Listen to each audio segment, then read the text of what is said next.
This simulation was about the first thing that we tried on a commercial project when diving into Houdini. And back then we couldn't quite get it to work, also due to the fact that Vellum wasn't existent back then. However, our times and our skills too have changed, so let's talk about how we'd build this. I'd typically start out with a sphere and start modeling those Voronoi patterns. By setting a primitive type to polygon, let's increase our frequency to 24, drop down an ISO offset, maybe set the sampling distance to 50 to sample the sphere into a volume quickly, and then scatter a few points in there. In my case, 50 points, like this.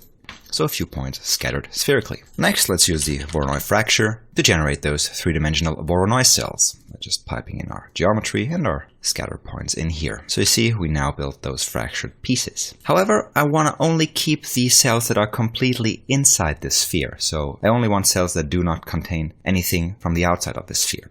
And luckily, Voronoi fracture by default is set up to yield an inside and an outside grouping attribute. So if I blast anything that's on the outside, you can see we're halfway there. However, we also want these interior pieces that belong to those pieces in the outside group to disappear. So how do we do that? Well, I'll use a for each loop and use the for each named primitive, as this Voronoi fracture also outputs a name attribute, and the for each named pieces looks for a name attribute on our primitives. So when we set our for each end to a single pass and highlight it, you can see we are iterating through those individual pieces. Now, what I want to do inside of this for each is I want to check if there is any primitive that is a part of the outside group, and if it is so, delete the whole geometry that's in this for each piece here. Let's do that by first dropping down an attrib wrangle, and in here I want to set this to run over detail and want to set an integer attribute, let's call it del for delete, to 0. So we initialize this with the detail attribute of del for delete to be 0 by default.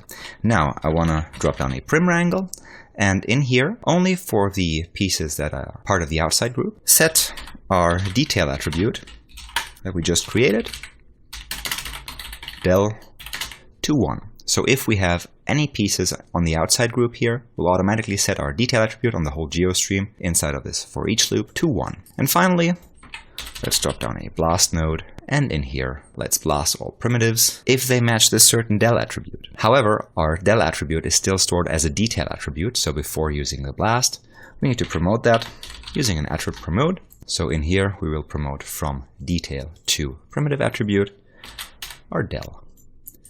So before this, when I middle mouse on this, we have a detail attribute called del, and after our attrib promote, we have this promoted to a primitive attribute. And let's set the promotion method to maximum, and down here finally check if our del attribute equals to 1, and if it does so, then blast it. So let's uncheck single pass, and now we are left with those pieces that are wholly on the inside of our fractured geometry. Next, let's turn those into some simulation geometry by using a remesh, and I'll set the target edge length to 0.033. Wire my geometry in here, so we now have a uniform sized mesh. And next I'll drop down a vellum configure balloon, which is a vellum cloth in combination with a vellum pressure constraint. For the vellum cloth, I want to set the mass a bit lower to 0.01, then dial back the stiffness, the stretch stiffness to 250, and also the bend stiffness to 0.01. Just check. Yeah, and I also want to increase our damping ratio, respectively.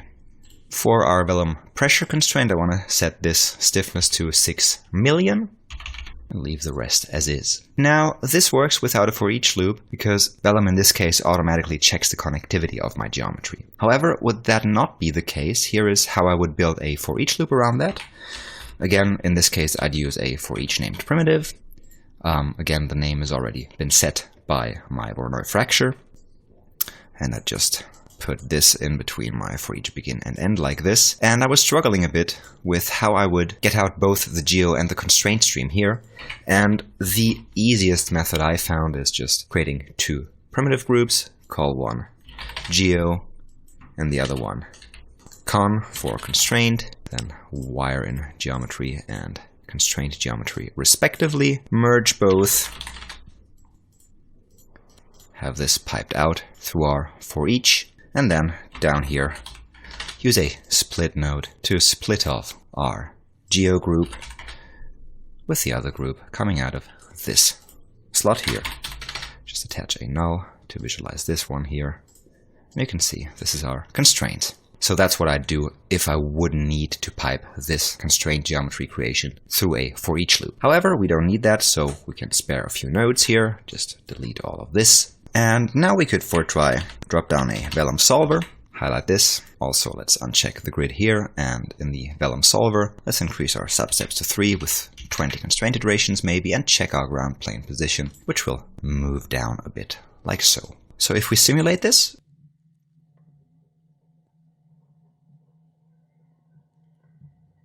you can see those individual Voronoi cells now break apart.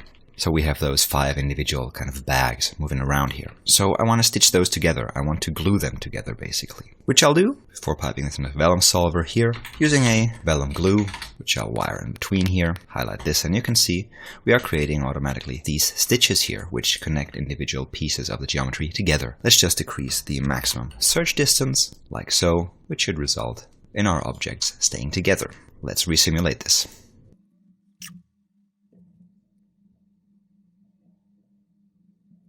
Let's stop this here. So our simulation is behaving a bit more like we want to. However, what I could do here is dial back the rest length scale to say 0.1 or maybe even 0 in order to tie those individual bags here, those individual cells together.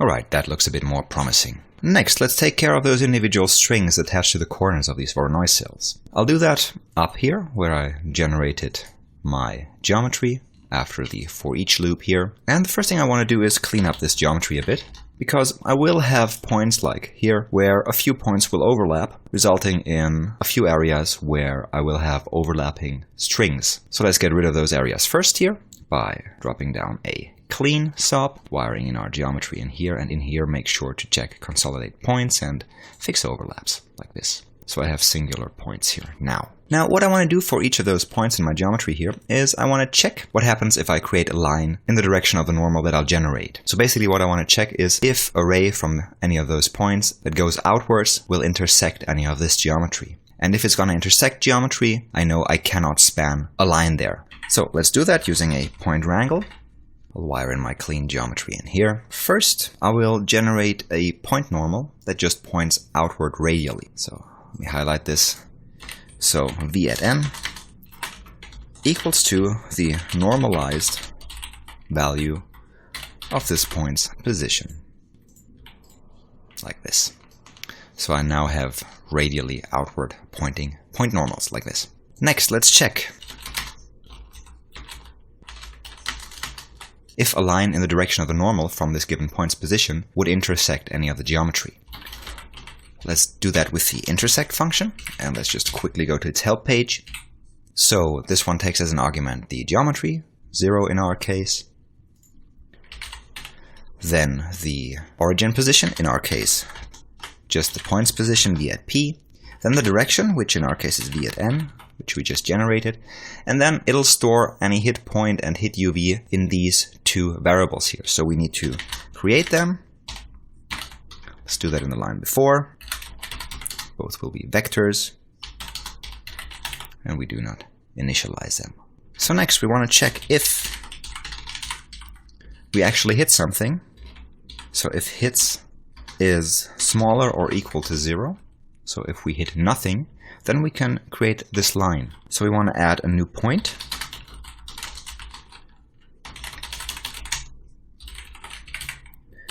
In our geometry stream, and we want to add this at the original point's position plus the normal. Now we can see we created a few points here, and also you can see we created very few points. That is because some of those they intersect with each other. So we are getting a precision error here. And in order to get rid of that, what I want to do is, for example, let's take this point here. Before I check for a hit, I will move it a tiny bit in its normal direction. So instead of checking from the original position P, we add to it the normal, but we'll multiply it by something rather small.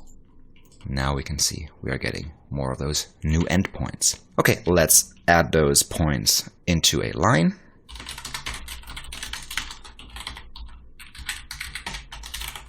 We'll add a primitive into our current geostream. It's going to be a polyline spanning from our current point number to our newly created point like this. Last thing I want to do, I want to group those newly created lines using the setPrimGroup command. And let's call the group strings. And it should be within that group. So we created 106 new strings here. As in this geometry stream I only want the strings, let's blast anything else using a blast sub, which will set to strings and check delete non-selected. So we end up with strings only. And also if I check point display here, I want to resample those individual lines so they will have intermediate points in here. Using the resample sub, wiring this in here and setting the length to say 0.05 like this. And also I want to check the curveView attribute, which means every single one of those individual lines will have a curveView attribute value of 0 written on that first point here, the one where we'll attach it to the geometry, and we'll have a curveView value of 1 where they end in midair. I want to use this curveView value in a group by expression to create 2 point groups. Call one pin, where our curveView value equals to 1.0, like this. And while I think about it, that's the only group I need here, just to make sure I can pin those endpoints here. Next, I want to delete a few of those lines. That's just something that came out of playing with the settings of the setup. The whole simulation just looked a bit better if I remove some of those lines here. So let's use a delete sub here, which will wire up in here. Check delete by expression, and I want to delete any primitive, which random value plus some seed is bigger than 0.5, so I want to delete about 50%, like that. So when I zoom out here, this is the part of my GeoStream where I create those individual lines, and this is the part of my GeoStream where I create those individual cloth bags that are stitched or glued together. So this is after I glued those individual bags together here. Now I want to do something similar to attach our strings to these bags using another glue constraint. And before I combine those 2 geometries here, of course what I need to do is configure my lines here as vellum strings. We're dropping down a vellum constraint sub, wiring this in here, and then selecting string as a constraint type. In here I want to select my pin group to be permanently pinned, so those endpoints will stay where they are. I'll decrease my stiffness to a value of say 10,000, and should be good to combine those 2 individual vellum geometries.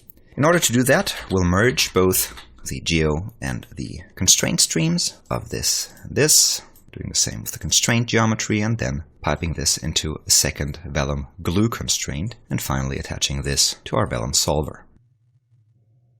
So if we clean this up, it looks a bit like this here. Let's highlight this one, and I'm seeing a few issues here. The first of which being that we create these ladder-like structures where we interconnect the individual strings here, which I do not want. So with the vellum glue constraint selected, let's drag this down here. And first let's set our geometry group here to string. And second, I want to set the target group to be only those individual cloth bags here. And for that, I'll have to create a group for those. So before we apply all these vellum constraints here, let's just slam in a group there. Call this one SimGeo for simulation geometry. And down here in our glue constraints, as our target geometry, let's select the SimGeo. Getting a few erroneous connections here. That is because I need to decrease my search distance, maybe increase my search points for later if I have more complex geometry. And also I want to make sure that the constraints I create with this second glue will be put into a separate group. In this case, I'll call it attach string. Let's just save this and simulate this. Zooming out here and maybe disabling the ground position in our vellum solver like this.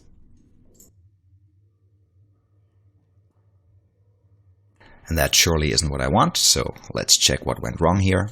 And yeah, up here in my glue constraint, I set my stiffness to a really low value of 10, so let's increase that to, say, the maximum value here. And also do the same thing in our previous vellum glue, where we attach those individual cloth bags to each other, like this. And again, save this and resimulate.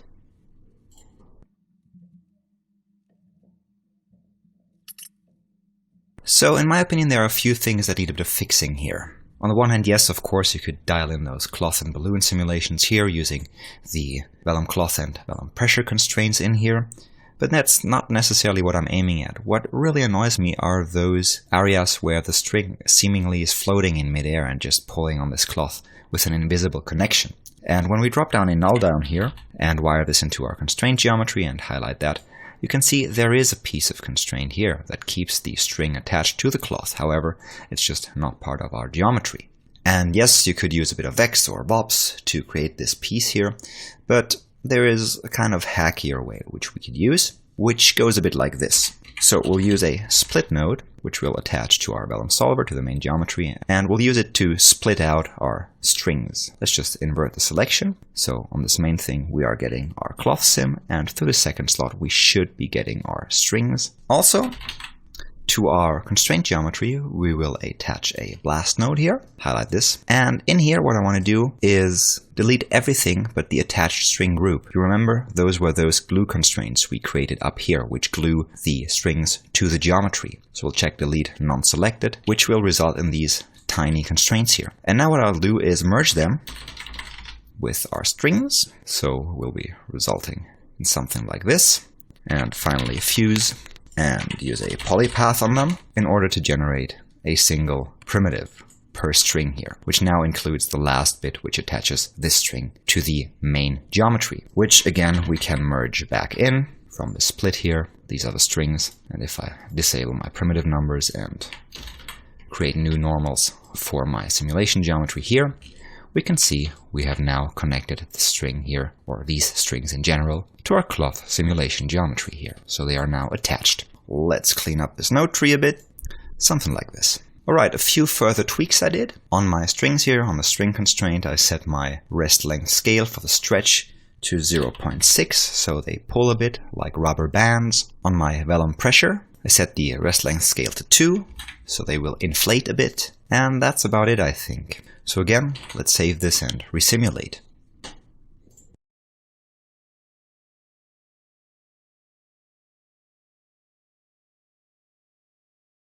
So yeah, that looks about right. Let's just go over the setup one more time and talk about a few tricks we did in here. On the one hand, we had this for each loop used to separate the geometry on the inside of our Voronoi fractured object here. And then further downstream here, we have this bit of node tree, which turns our geometry into a high-res simulation mesh, sets up the constraints, and glues those individual pieces together using glue constraints. Again, you can use a for each loop to run this over separate pieces of your whole geometry stream, and use the trick of grouping and merging geometry and constraint streams together. And then after the for each loop, using a split node to separate those individual streams out again. Then here on the other side, we created those individual strings here, which we then merged both the geometry stream as well as the constraint geometry stream, and attached them to our geometry using another vellum glue, pipe this into a vellum solver, and then use this funny setup here